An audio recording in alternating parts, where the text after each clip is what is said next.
So we're going to do some circular motion. These are just intro problems. Kind of just a generic little introduction here, terminology, that kind of stuff. So the Earth is rotating to the east. The problems poster corner. Sorry, if you were in the room, there's a poster in the corner that would indicate east. The radius of the Earth at the equator. So they're giving us the radius around the equator. That is my awful R, but that is R for radius. 6.4 times 10 to the 6th meters. That is radius, which is about 4,000 miles. We're going to keep the metric system. And then it wants to know how fast in meters per second would be thrown if the Earth were to suddenly just stop.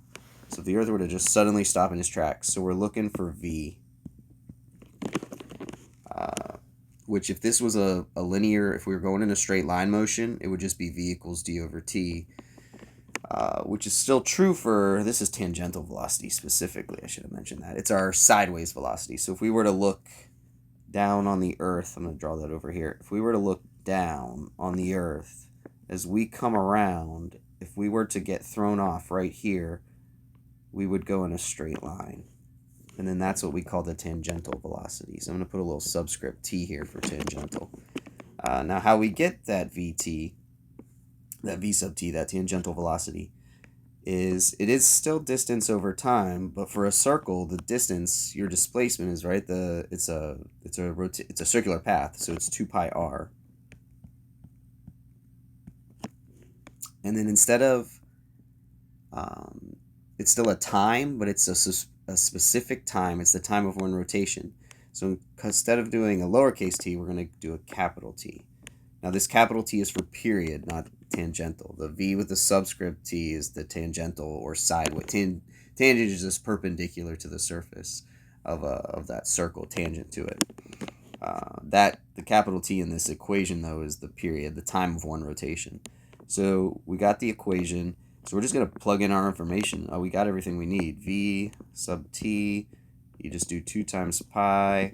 Now the radius, just make sure you're in meters. 6.4 times 10 to the 6th. And then the period, how long does it take the Earth to rotate one rotation?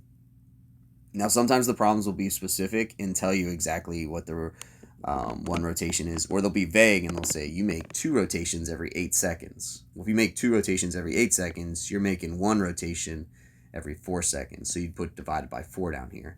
Now for the Earth, we know 1 rotation is 24 hours.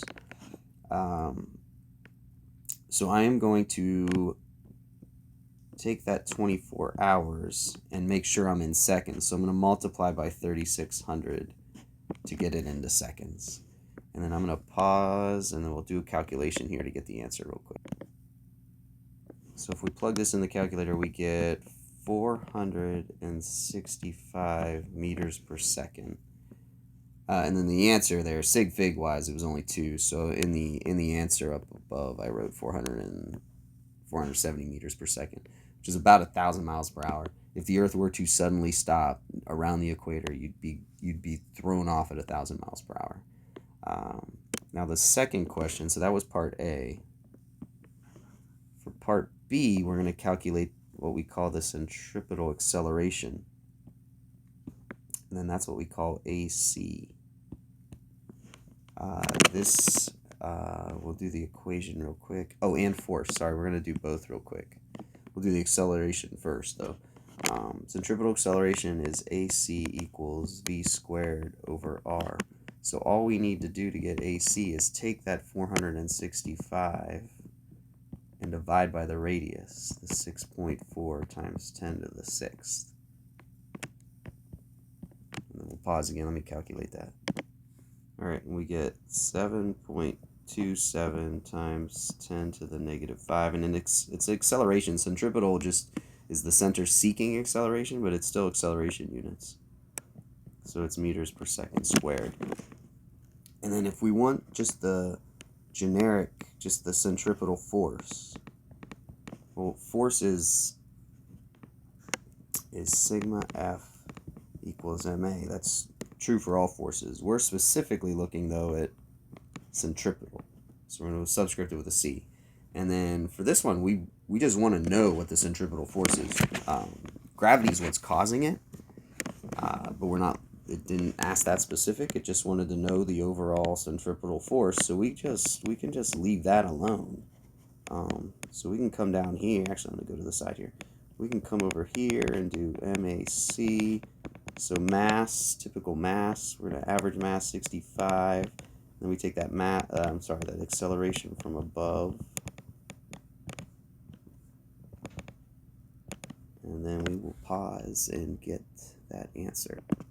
And we get 0.0047 newtons, which if we do a quick little, if you multiply by 0.225 pounds, it's about half a pound, which is why we do not feel the rotation of the Earth. It is going around 1,000, it is rotating around 1,000 miles per hour, but the radius is so huge that it drops the acceleration next to nothing, and then we multiply that acceleration by the average person's mass. You're talking about half a pound of centripetal force acting on you.